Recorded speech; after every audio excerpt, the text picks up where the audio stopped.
Tidak ada kendala sinyal. Bismillahirrahmanirrahim. Qala musannifu rahimahullahu ta'ala wa nafa'ana bihi wa fi ulumi wa ta'adda alaina bi barakatihi amin. Qala musannif ad-dalilu fil lughati al-mursyid wal al-mursyidu wal hadiyu ila ayyi syai'in hissiyyin aw ma'nawiyyin. Ya. Ad-dalilu adapun yang dimaksud dengan dalil menurut bahasa adalah al-mursidu wal hadiyu. Al-mursidu petunjuk, wal hadi penuntun, ila syai'in ila ayyi syai'in, ya, kepada segala sesuatu, hisiyin yang bersifat empiris, au maknawiyin atau bersifat filosofis. Itu secara umum, secara lughah. Ya, dalil itu maksudnya adalah penuntun atau petunjuk, baik terhadap sesuatu yang bersifat nyata atau abstrak, empiris, kasat mata, indrawi, au ma'nawiyin, filosofis atau metafisik. Wa fi istilahil usuliyin, menurut terminologi para ahli usul adalah ma yumkinu tawassulu, sesuatu yang memungkinkan untuk menjadikan pengantar, bisahihin nazar, ya, menuju sebuah pemikiran yang baik, fihi di dalam sebuah pemikiran itu, ila matlubi khabarin, ila matlubi khabariyin, ya, menuju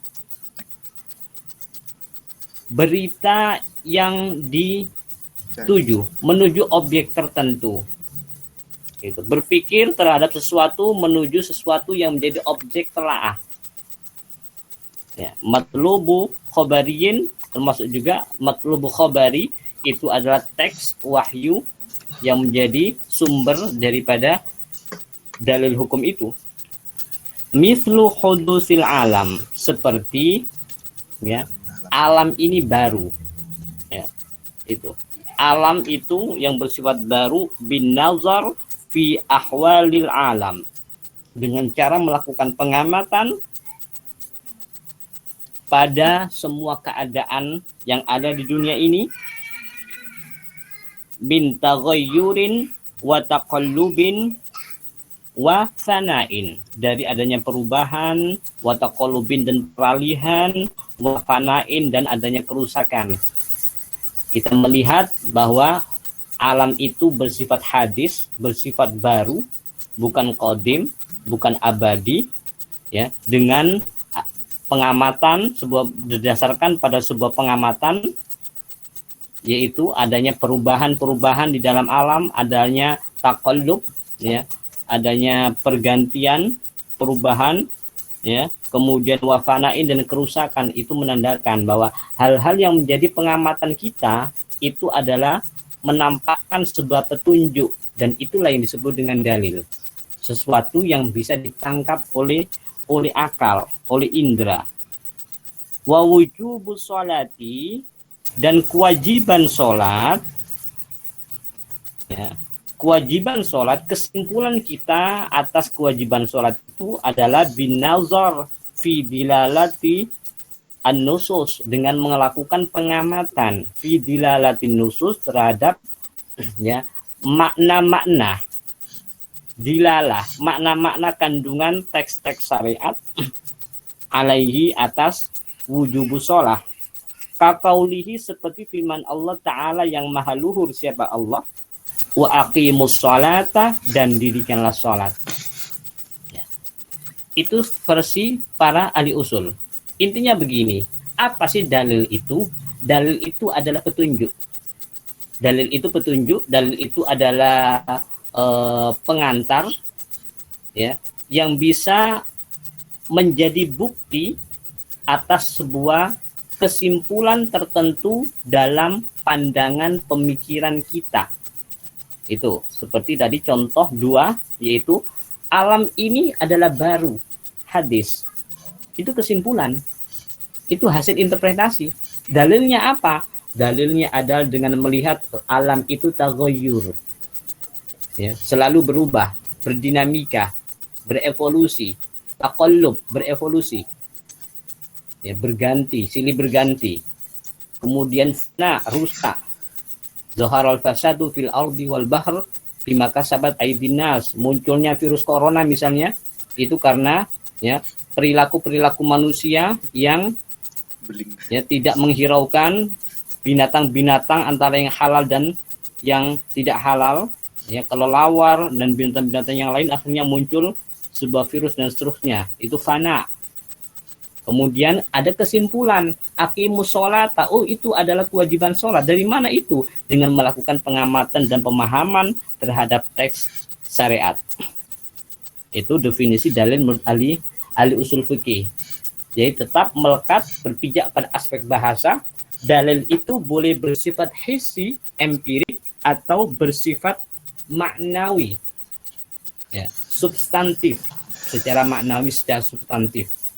Wad dalilu syar'i, adapun dalil syariat, yang dimaksud dengan dalil syariat adalah kullu ma yustafadu minhu hukmun syar'iyyun.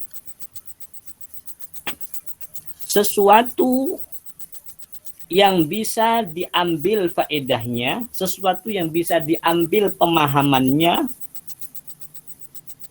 pemahaman berupa hukum syariat, segala sesuatu yang bisa diambil pemahaman sebuah hukum syariat. Amaliyun, ya, syar'iyun amaliyun, hukum syariat amali, bukan hukum syariat akli atau i'tiqadi. Karena kita sedang berbicara pada wilayah fikih amali. Sesuatu yang bisa diambil kesimpulan, ya, untuk menetapkan hukum syariat, itu dalil syariat. Itu namanya dalil syar'i. Sawa'un bitariqil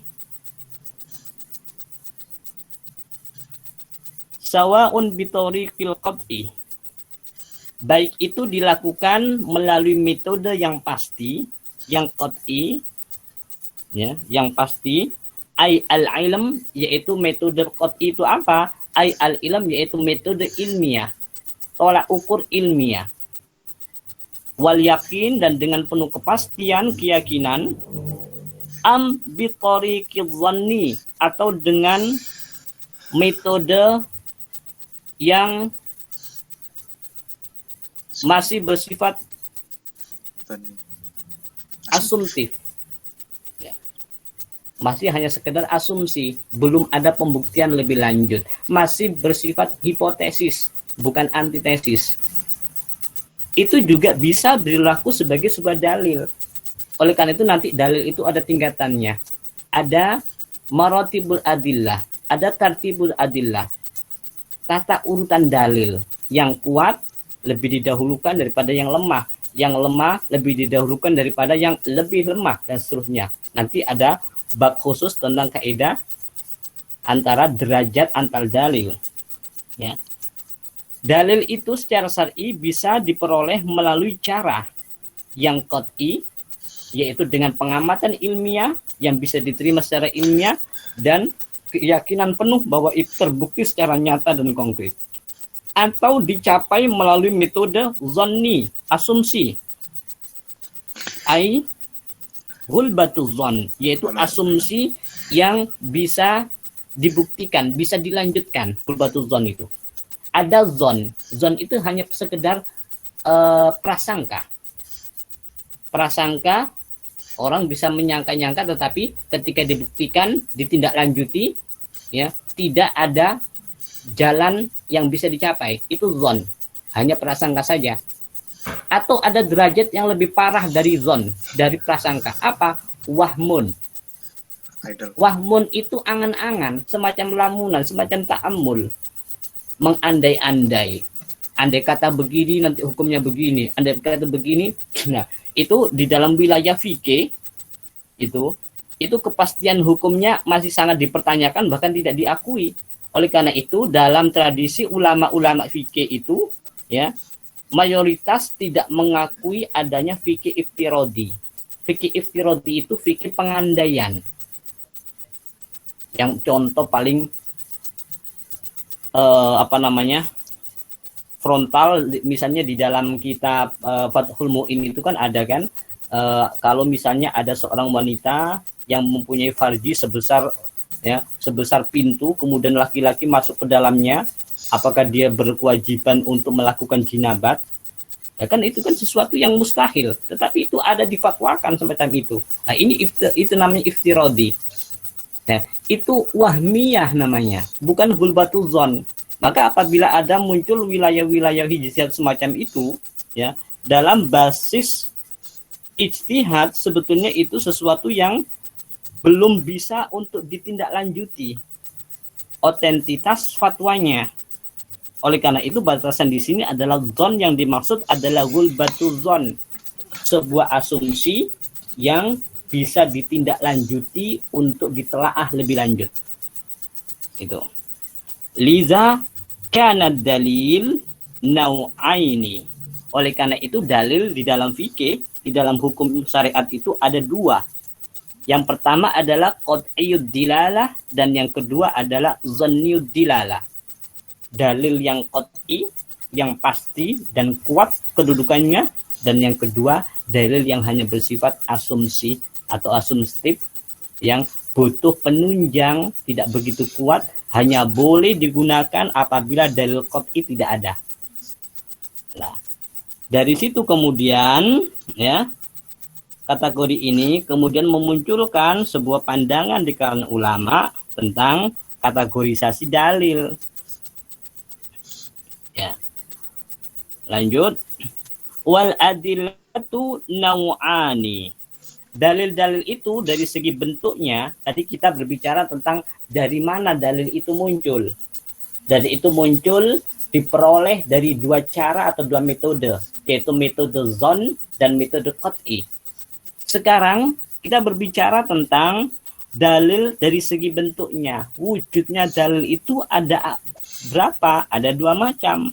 Yang pertama adalah adillatun muttafaqun 'alaiha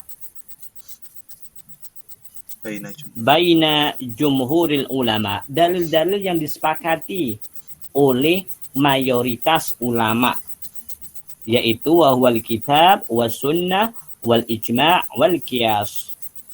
4 dalil itu.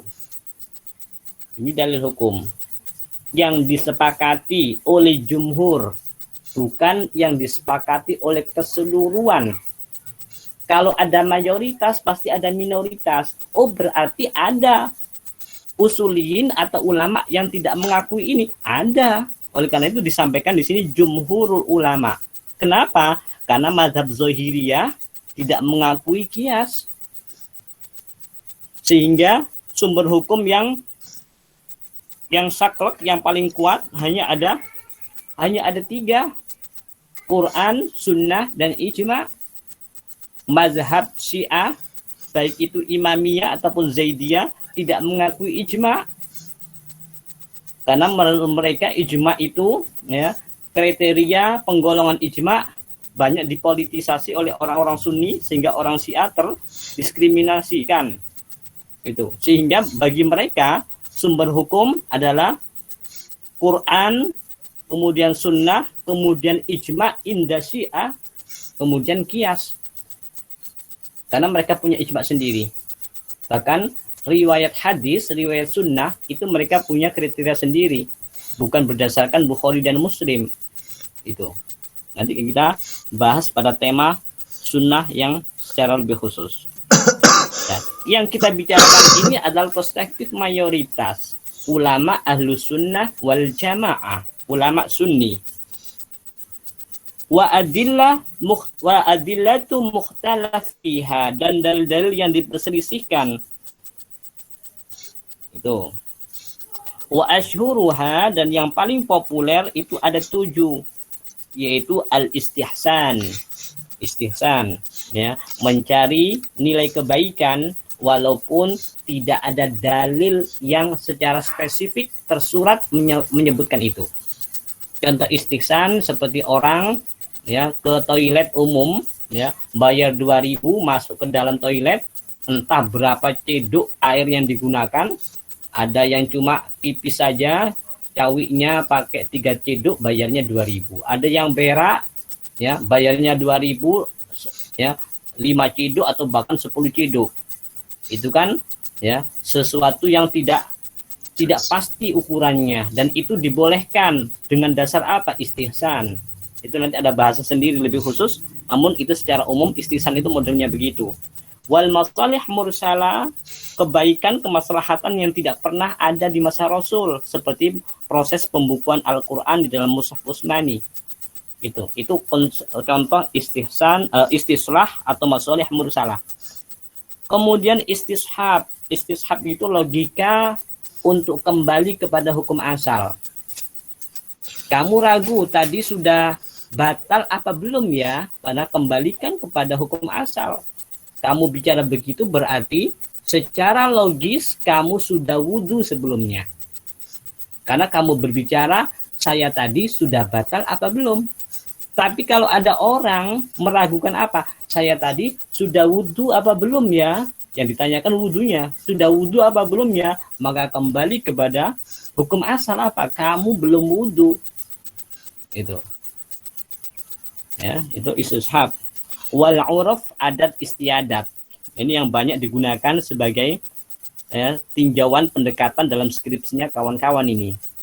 Ini ya, diharapkan dengan mengaji usul fikih ini kita akan lebih akurat ketika menggunakan ya teori-teori hukum Islam itu, teori-teori usul fikih itu sebagai sebuah pendekatan biar tidak asal-asalan. Karena saya melihat ketika skripsi, sidang, seminar itu banyak sekali yang mengadopsi sebuah teori tetapi ternyata wacana teoritisnya tidak tersentuh sama sekali.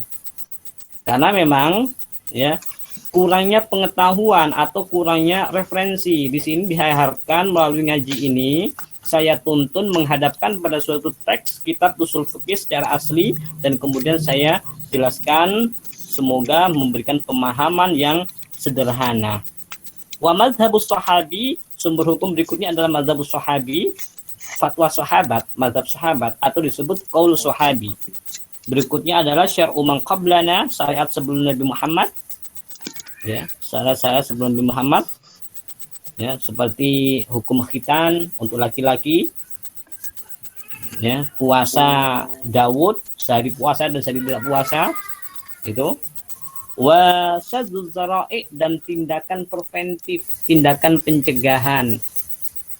Ya, itu tindakan pencegahan sebelum melakukan haram, dicegah dulu biar tidak melakukan haram. Nanti ada penjelasan lebih lanjut. Oleh karena itu di situ dari segi bentuknya ada dua, ada muttafaq alaiha ya indal jumhur menurut mayoritas Sunni ya, kemudian mukhtalaf fiha ya. Kemudian saya minta kita untuk lebih inklusif di dalam melihat fenomena ini. Kalau disebutkan sebagai mazhab jumhur maka ada pendapat ba'duhum. Kalau disebutkan sebagai pendapat mayoritas, pasti ada pendapat minoritas. Apabila ada pihak lain, kelompok lain yang punya pendapat sesuai dengan pendapat yang minoritas, maka kita tidak boleh, tidak layak terburu-buru untuk mengklaim itu sebuah pendapat yang sesat atau bid'ah. Itu adalah bagian daripada ya khazanah keislaman yang muncul dari karakteristik hukum Islam itu sendiri. Itu makanya dulu seringkali kan saya mengungkapkan ya, pemahaman tafakuh fiddin itu semakin tafakuh, semakin mendalam seseorang maka akan semakin lebih toleran terhadap sebuah penyikapan masalah dan tidak terkesan selalu galak untuk menanggapi suatu persoalan. Nah, itu ya sebagai prolog untuk dalil-dalil syariat ya. Sebelum saya lanjutkan, barangkali ada pertanyaan untuk dipertanyakan, silakan disampaikan sebelum masuk pada dalil yang pertama yaitu Al-Qur'an. Silakan.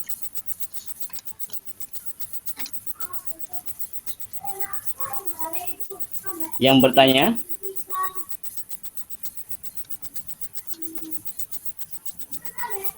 Ada yang bertanya? Dilanjutkan dulu mungkin, Pak.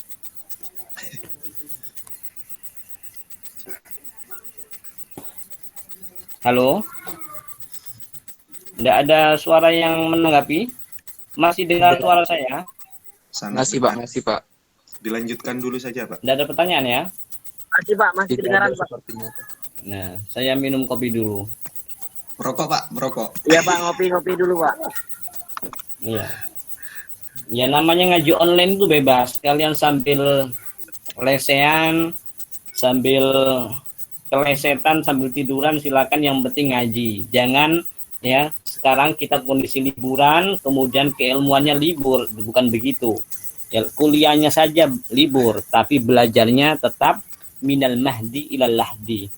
Dari masa lahir sampai mati.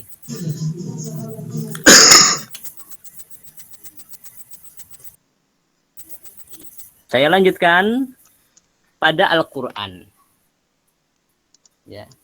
Al-Qur'an yang kita bicarakan di sini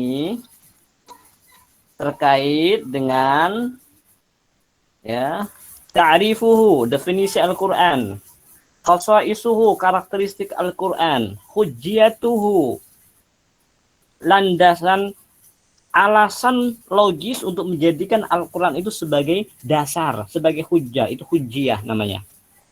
Hujjiyah itu menjadikan sesuatu sebagai dasar. Ahkamuhu, muatan-muatan hukum di dalam Al-Quran. Kemudian dilalatu ayatihi, ya, kandungan-kandungan hukum yang termuat di dalam ayat-ayatnya, alal ahkam, atas hukum-hukum, ya, atas hukum-hukum, ya, bayanuhu, dan bayannya, penjelasannya, interpretasinya. Itu ini juga akan mendasari kita untuk melakukan penafsiran hukum atau nanti yang keluar menjadi produk tafsir ayat ahkam. Itu karena muncul daripada ya sumber hukum atau dalil hukum yang kedua, yang pertama, yaitu dalil Al-Qur'an.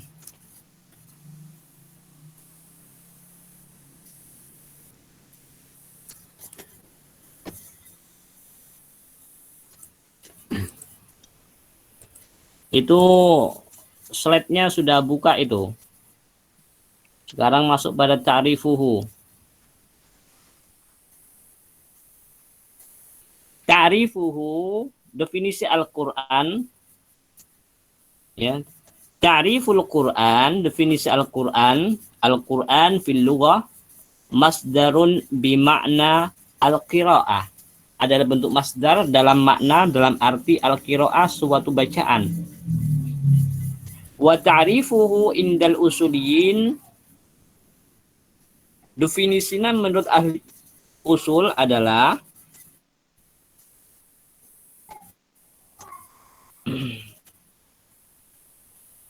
mana tadi?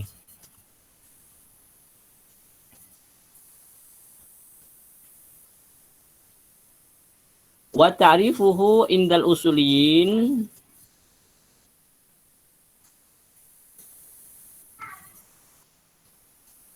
kok hilang nih file saya ini.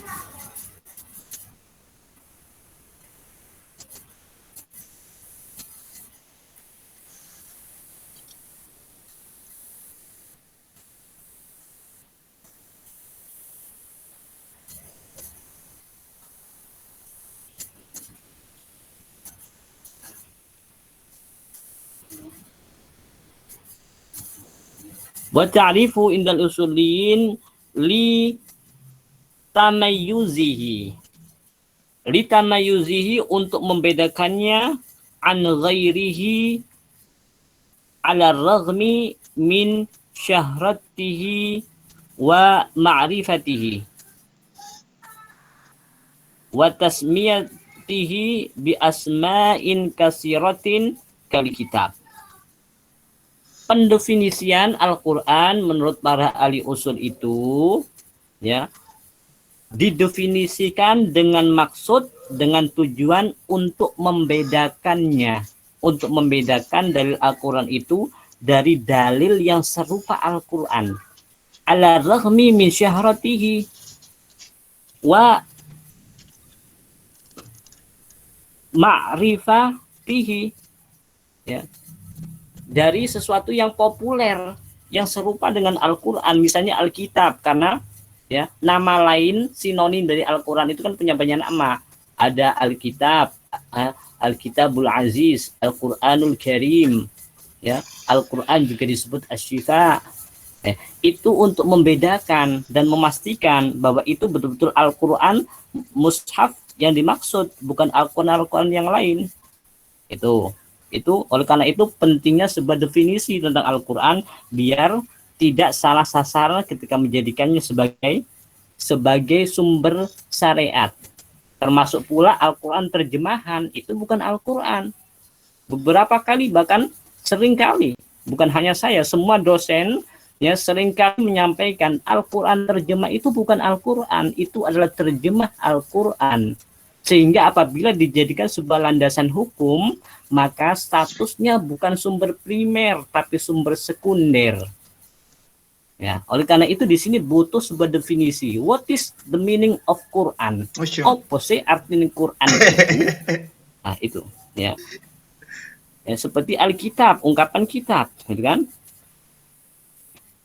Alkitab wal mushaf dan mushaf.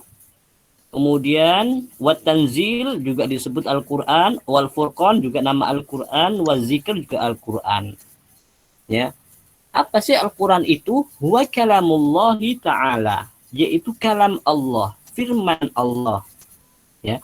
Al-munazzal ala Rasulillahi sallallahu alaihi wasallam, yang diturunkan kepada Nabi Muhammad sallallahu alaihi wasallam bil lisanil arabi. Ya. Bil lisanil arabi, dengan bahasa Arab. Al-Quran terjemah bahasa Indonesia, bukan Al-Quran itu. Al-Quran terjemah bahasa Inggris, bukan Al-Quran itu. Ya, Al-Quran digital, hanya bentuknya suara dan tulisan. Ya, itu. Lil ijaz Sebagai mukjizat. Lil ijaz bi aksuri suratin minhu. Dengan memuat ijaz, dengan memunculkan kemukjizatan, bi aksari suratin minhu, dari surat yang paling pendek sekalipun itu mampu memunculkan ijaznya. Al maktubu fil masahif, yang tertulis di dalam mushaf, baik mushaf yang cetak ataupun digital. Yang penting mushaf itu lengkap dari A sampai Z, dari bismillah ya, Al-Fatihah sampai qul a'udzu birabbin nas. Kalau ada kumpulan ayat Al-Quran, Majmu' Syarif atau surat Yasin dicetak di jilid 1, itu bukan mushaf, itu namanya ya, satu surat atau satu ayat. Al-Manqulu bitawaturi, yang dinukil secara mutawatir. Ya, diambil dari kelompok, dari jamaah ke jamaah, dari jamaah ke jamaah, terus menerus secara mutawatir. Mutawatir itu tidak terhitung jumlahnya. Di bawahnya mutawatir ada masyhur. Masyhur itu sahabat yang menerima riwayat Al-Quran masih memungkinkan untuk dihitung. Oh 5 orang, oh 3 orang. Tapi kalau mutawatir ditanya berapa jumlah sahabat yang meriwayatkan, dah tahu saking banyaknya. Itu mutawatir. Di bawahnya masyhur masih bisa dihitung. Di bawahnya masyhur adalah riwayat ahad, diwariatkan oleh satu sahabat, kemudian dibawa oleh satu tabi'in, bawahnya lagi satu tabi'in, bawahnya lagi satu atba tabi'in, dan seterusnya. Bitalawatihi, al-muta'abbudu bitilawatihi, yang memuat nilai ibadah ketika membacanya. Al-Quran terjemah, membaca terjemah tidak dapat pahala. Ya. Kemudian wal al-mabdu'u bi suratil Fatihati, yang dimulai dari surat Al-Fatihah, al-mahtumu bi suratin Nas, ya, yang diakhiri dengan surat An-Nas. Itu secara definitif. Ya. Itu ada footnote, catatan kakinya saya lihat ada Al-Ihkam fi Usul Ahkam Imam Al-Amidi, Syekh Wahab Zuhairi merujuk ke situ, dan beberapa ahli usul fikih Syafi'iyah lainnya. Ya, artinya ketika keluar dari konteks definisi ini, berarti itu bukan Al-Quran. Misalnya ada skripsi, referensinya kok surat kumpulan ayat, kumpulan surat dalam surat Yasin tahlil, maka bisa dikategorikan dia tidak merujukkan penelitian ilmiahnya kepada sumber yang primer. Itu, karena itu bukan Al-Quran. Nah, itu. Apalagi Al-Quran terjemahan. Nah. Loro. Khasa isuhu sekarang, karakteristiknya, ciri khususnya untuk membedakan Al-Quran dengan yang lain dan yang tidak dimiliki oleh kitab yang lain. Apa sih Al-Quran itu, keistimewaannya, karakteristiknya, ciri khususnya? Innahu kalamullahi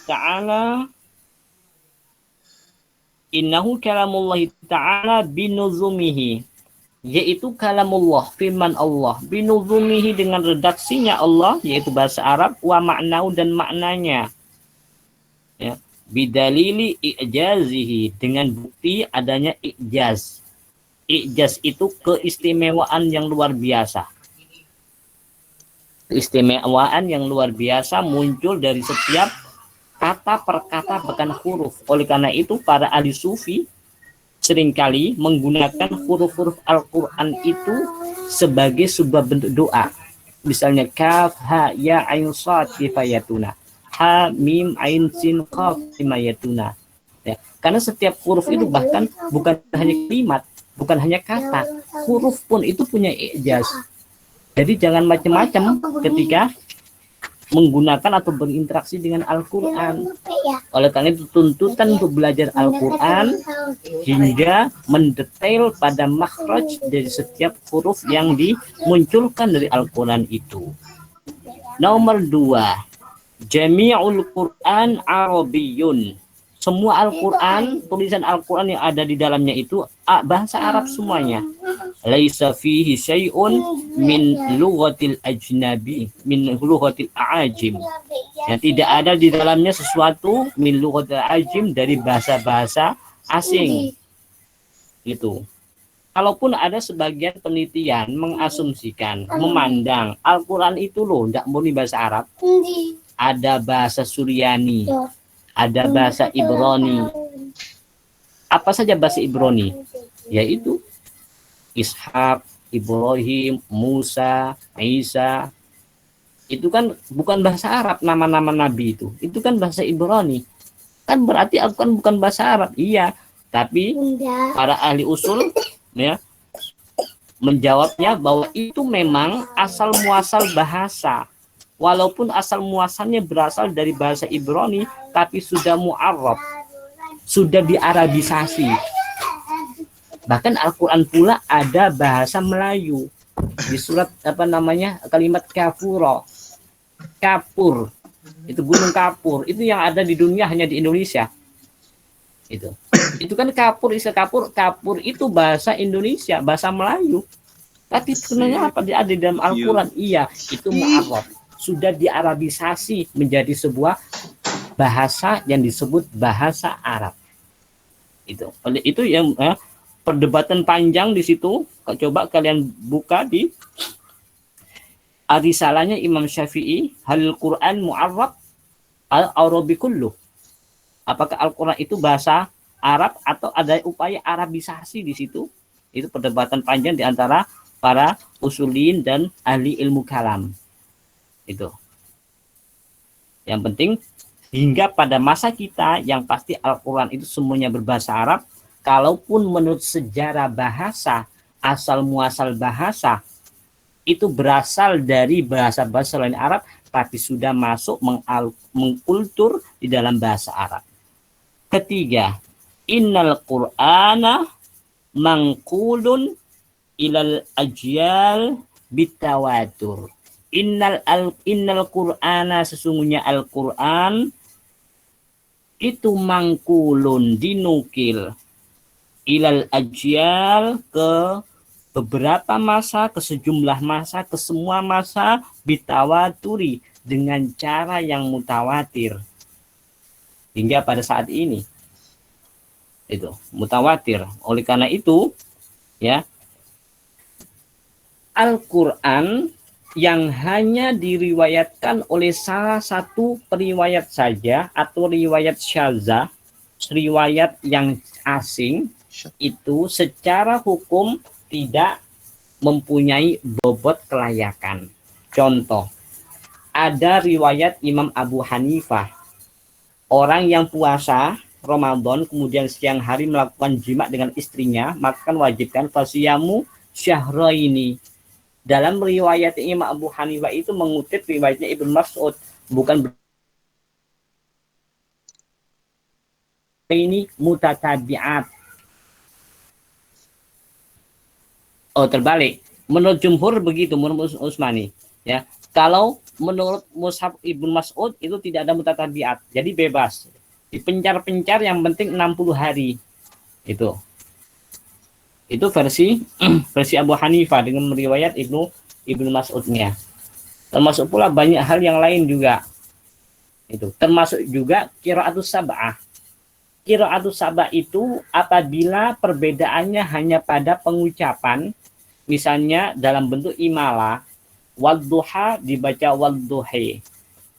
Secara tulisan redaksional tidak merubah makna, maka itu tetap bisa diakui qiraah itu sebagai sebuah bacaan di dalam sumber hukum. Namun ketika pengucapan bacaan itu ya keluar dari redaksi kalimat, maka ya apabila itu berupa riwayat yang syadzah, riwayat yang asing, bukan riwayat mutawatir, maka ya akan diabaikan di dalam hukum. Contoh, ada salah satu riwayat, kalau saya tidak salah, riwayat bukan dari Hafiz, dari Ibnu Katsir, insya Allah. Itu mengatakan begini, Qul huwallahu ahad, Allahus samad, lam yalid walam yulad, walam yakul lahu kufuwan ahad. Sebetulnya kufuwan ahad, tapi dibaca kufuwan ahad. Riwayat lain mengatakan walam yakul lahu kufa. Riwayat ketiga mengatakan walam yakul lahu ya, kufuwan ahad. Ya, kalimat-kalimat itu merubah redaksi dan merubah makna pastinya. Ketika sebuah riwayat Al-Qur'an ya, ketika tulisannya itu tidak sesuai dengan mushaf yang mutawatir di dalam mushaf Utsmani, maka otentisnya sebagai sebuah sumber hukum, sebagai dalil hukum dipertanyakan dan dalam perspektif jumhur usuliyin diabaikan. Termasuk pula asumsi, anggapan dari kelompok Syiah Imamiyah yang ada di Iran, ada riwayat Mushaf Fatimi. Mushaf yang diriwayatkan oleh Sayyidah Fatimah. Ada 31 juz, bukan 30 juz. Itu. Apabila ada penelitian atau skripsi mahasiswa yang merujuk kepada Al-Qur'an tapi mushafnya bukan mushaf Utsmani, maka ya, identitas pengakuannya sebagai sebuah penelitian ilmiah syariah dipertanyakan. Itu intinya begitu. Karena memang secara definitif, secara khasais dan secara hujjiyah yang dimaksud Al-Qur'an standar dunia adalah mushaf Utsmani, karena mushaf Utsmani itu sudah didasarkan berdasarkan ijma' para sahabat yang status hukumnya adalah qat'i. Itu.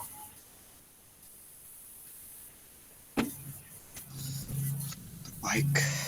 Ya. Itu yang tersirat dari wacana tentang khasais untuk kita biar agar mampu membedakan, oh ini Quran, ini bukan Al-Quran, oh ini betul-betul validitasnya diakui dan ini Al-Quran yang validitasnya tidak diakui. Kemudian hujjatul Quran. Hujjatul Quran ini menyebutkan bahwa Al-Quran itu betul-betul hujjah, ya. Ini secara ilmu kalam ini bahasan ilmu kalam sebetulnya, tapi masuk dalam usul fikih karena seperti tempo hari saya sampaikan, usul fikih juga memuat materi tentang ilmu kalam sebagai penguat bahwa adanya Al-Quran sudah didasarkan dengan teologi yang benar dan akidah yang kuat. dan selamat dari berbagai distorsi sekte-sekte yang di luar aswaja.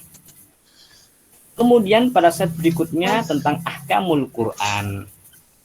Ini yang jadi sasaran kita. Ini dimensi epistemologinya ini.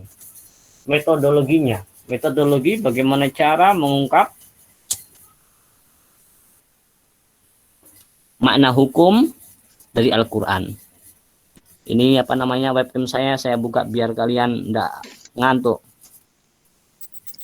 Santai saja ngaji itu. Karena kita enggak kuliah di kelas.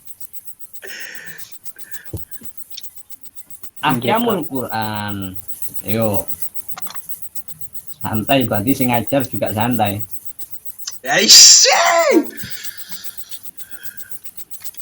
Kalau sama di situ enggak bisa joinan. Kalau minta joinan saya kirim lewat WA. Ahkamul Quran.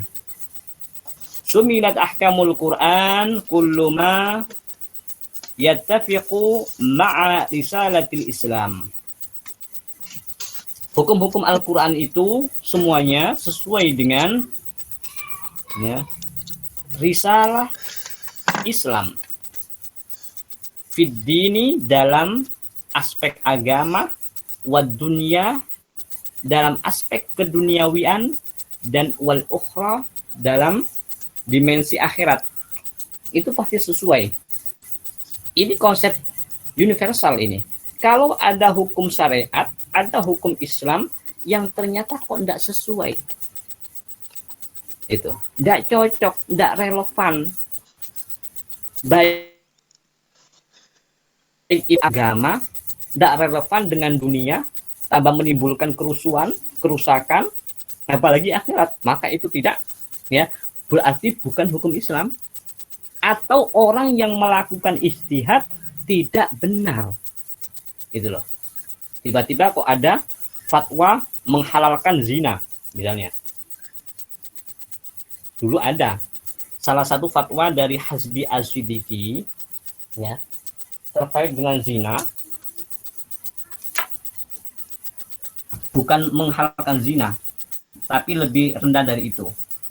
Tidak mengakui hukum rajam sebagai hukum sanksi hukum pelaku zina, karena rajam itu didasarkan pada ayat Al-Quran, yaitu asy-syaikhu wa syaikhatu idza zanaya farjamuhumal batta. Itu kan riwayat hadis dan hadisnya ahad.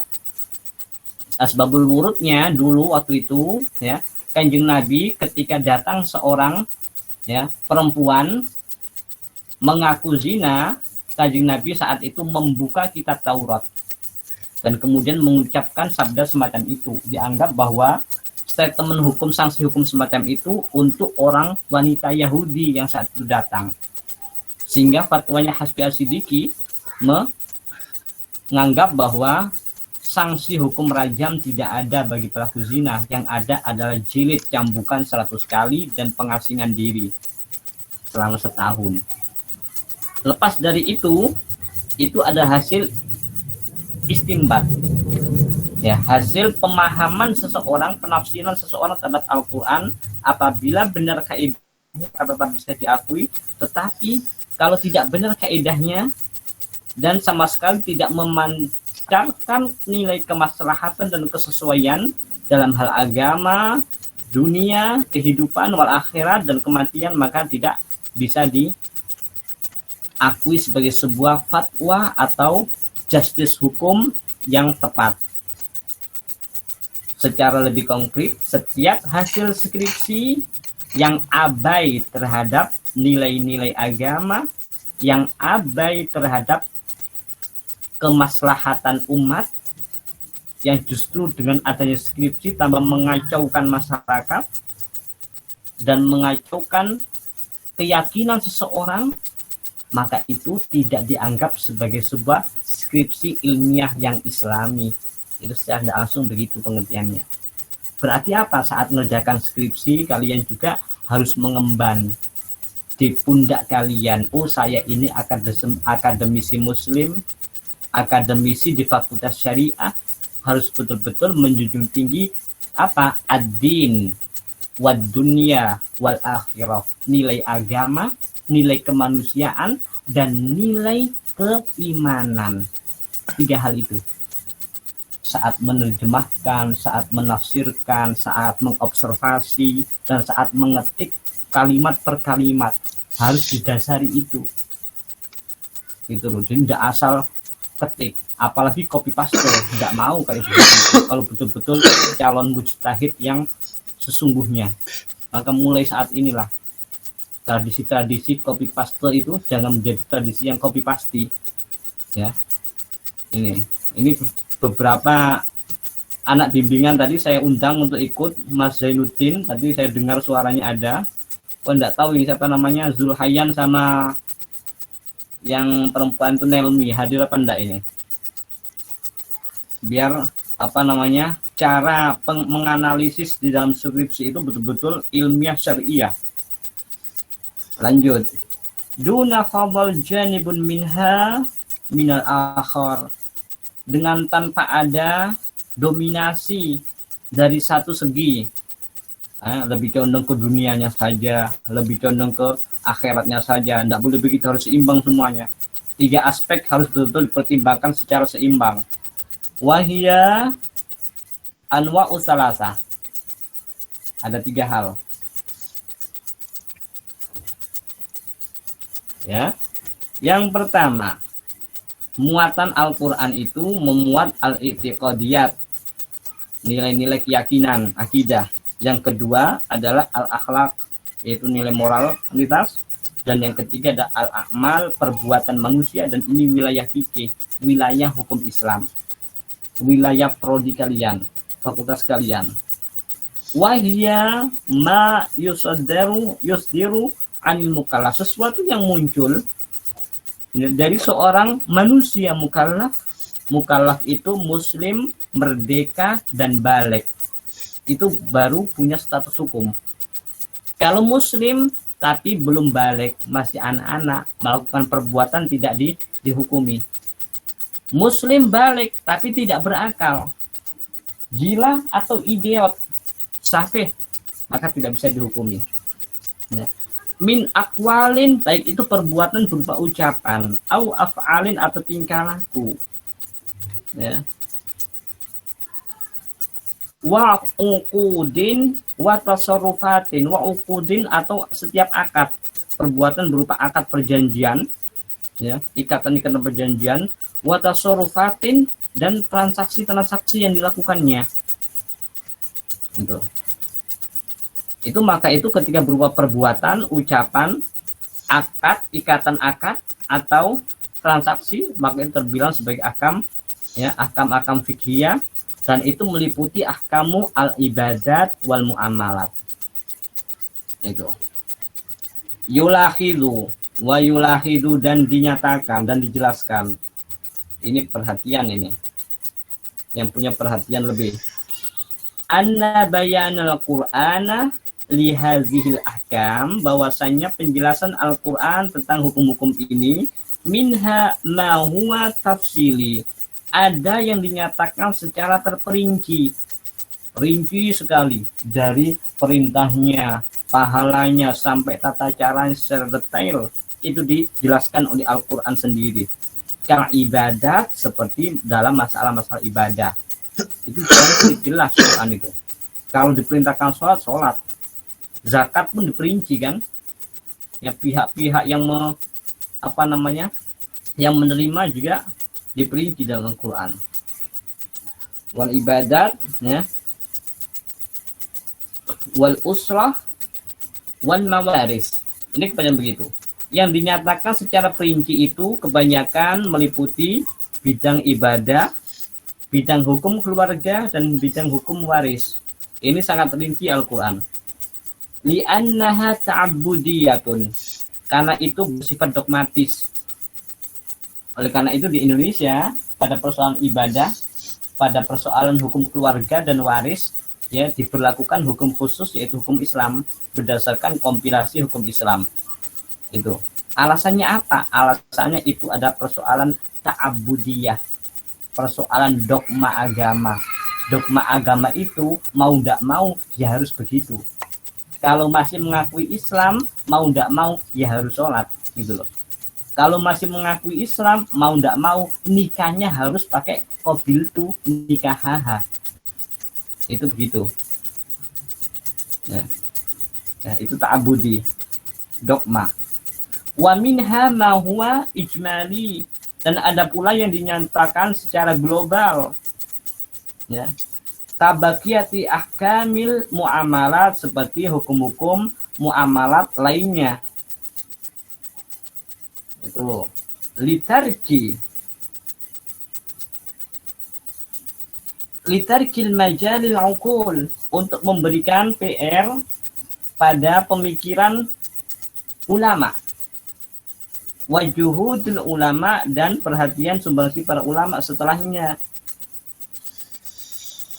wa muwazanatuhu al-masalih wal mafasid wal hajat, dan untuk jagani pertimbangan perubahan nilai kemaslahatan, kebutuhan, ya, dan ya kerusakan, karena setiap zaman itu berubah.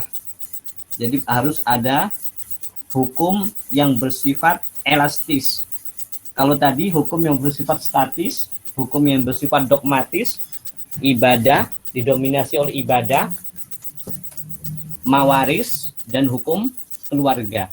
Namun selain itu, mayoritas didominasi oleh hukum-hukum yang bersifat elastis, zonni, dan tidak pasti. Artinya apa? Bisa disesuaikan. Itu. Tapi di dalam bidang ibadah sendiri tidak semuanya dogmatis. Ada beberapa yang elastis. Itu.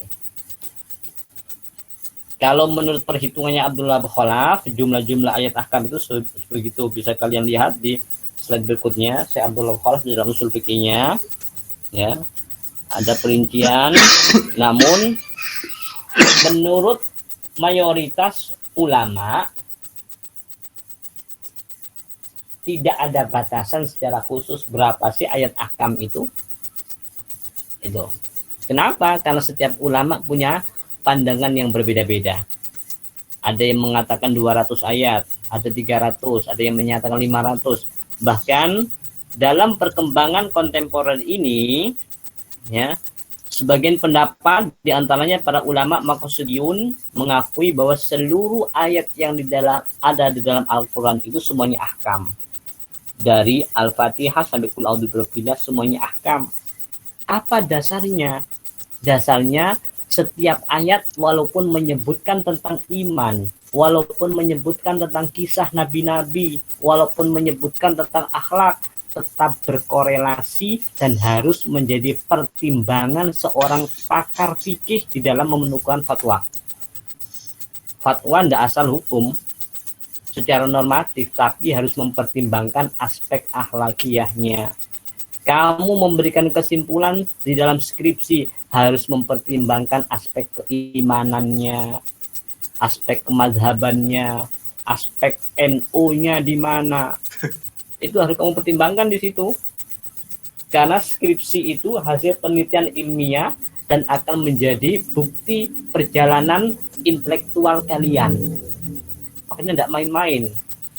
Yang mulai yang baru-baru masuk semester semester 6, semester 4 harus mulai mencari gambaran tema apa sih yang tepat, ya, untuk saya bahas, dan mulai belajar untuk menganalisis itu dengan memperhatikan 3 aspek tadi, aspek agama, aspek kemanusiaan duniawi.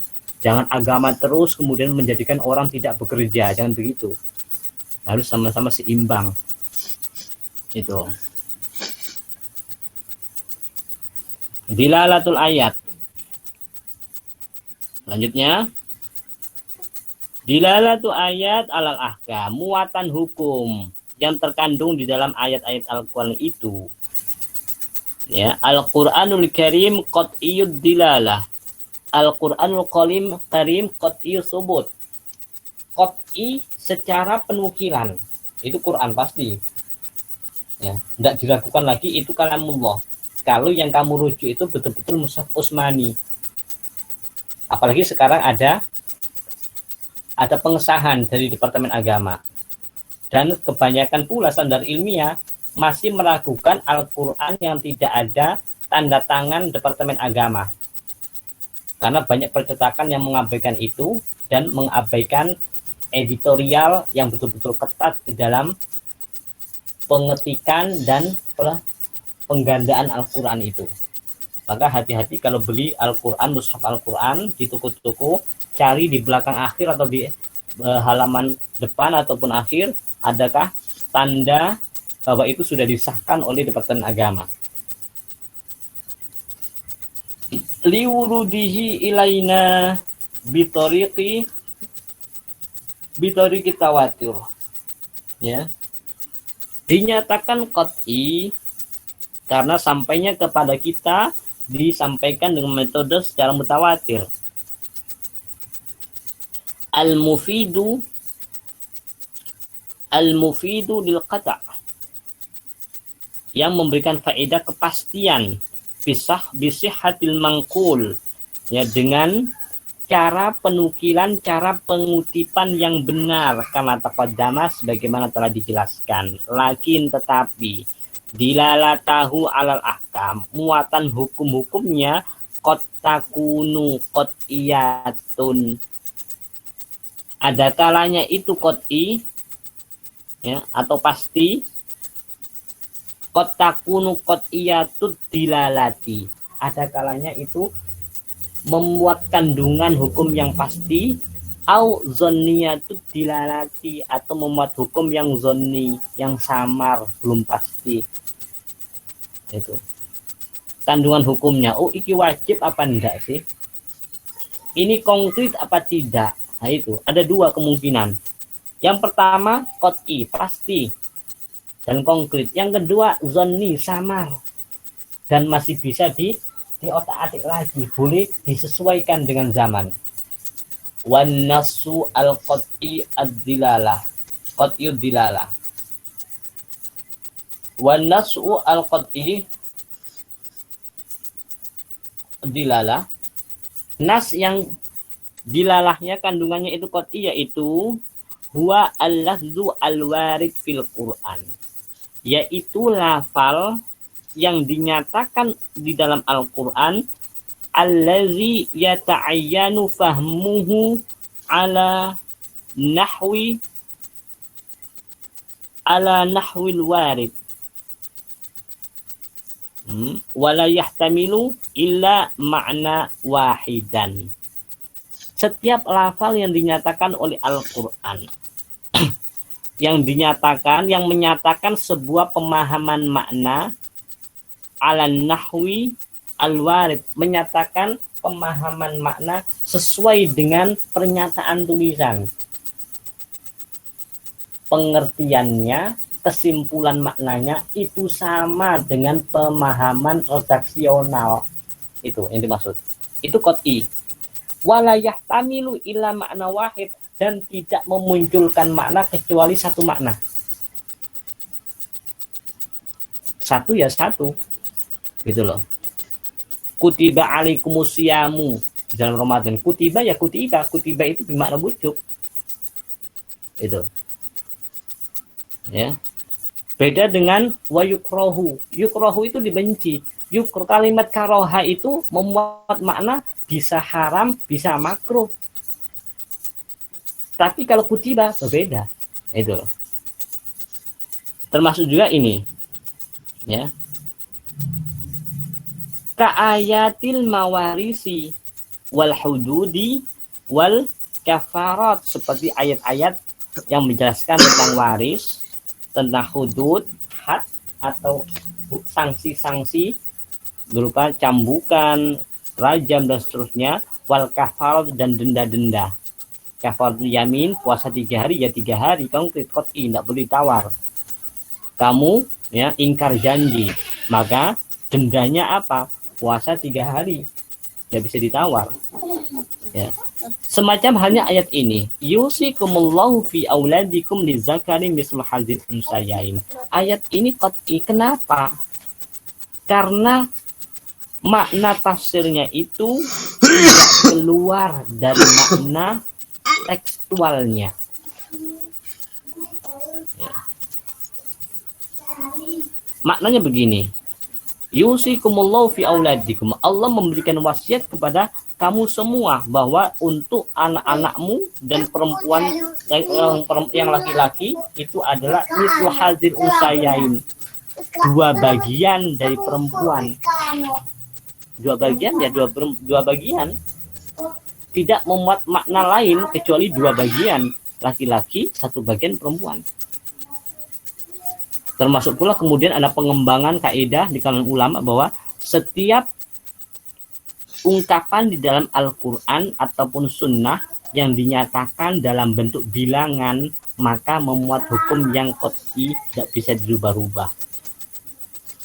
Misalnya hak waris seorang istri adalah 1/8, ya 1/8 itu loh. Tidak boleh dikurangi dan tidak boleh ditambah.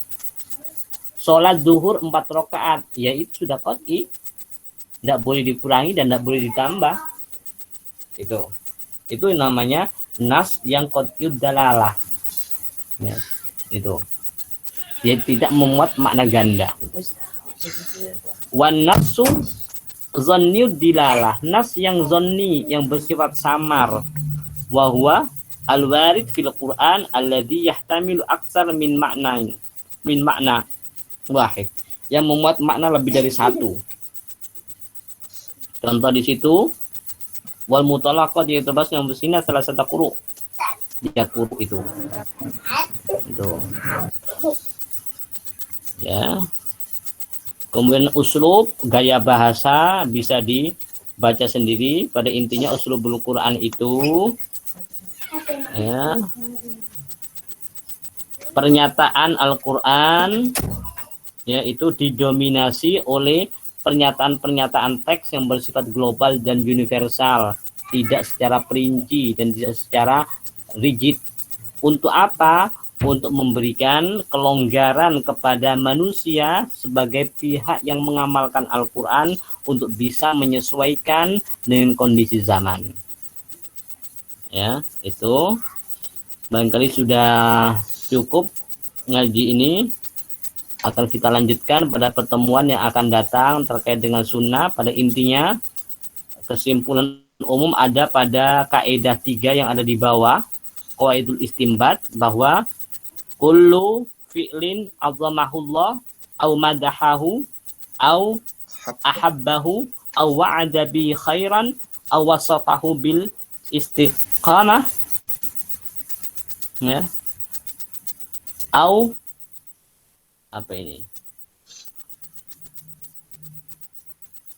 Au aqsama bihi fahuwa masyru'un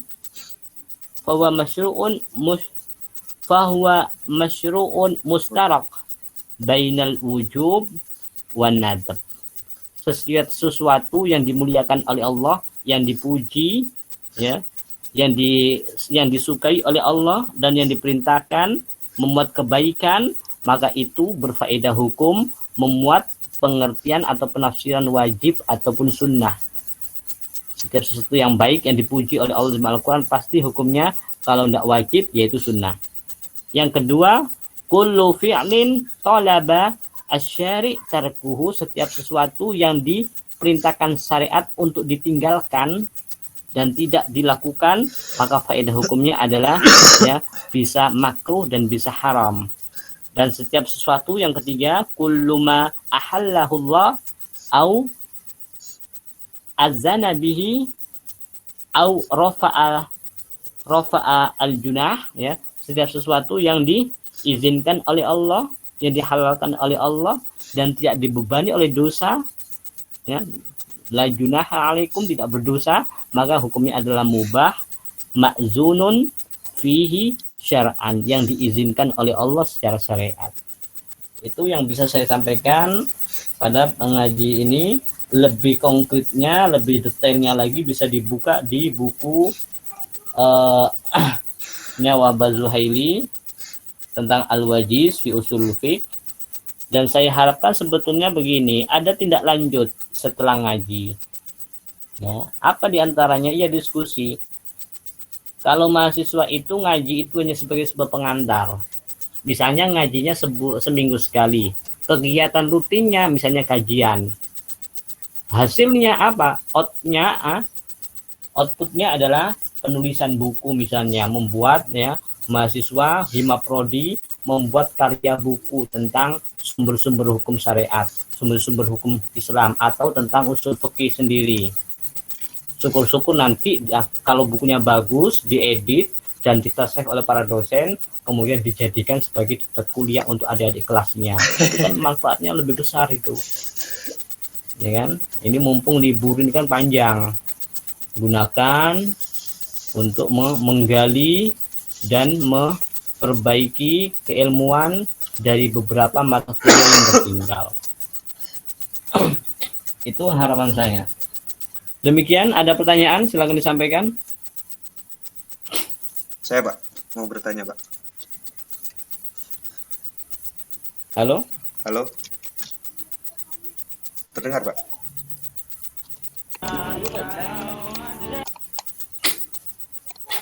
Halo, Pak?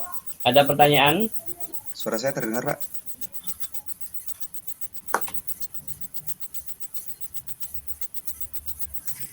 Halo? Halo? Suara saya Ini terdengar? kemana semua ini anaknya ini? Sepertinya tidak ada pertanyaan, Bapak. Suara saya terdengar, Pak? Selain kegiatan ngaji, Himaprodi apa? Kajian apa yang dilakukan di asrama? Bang Hasan, monggo. Himaprodi, Pak.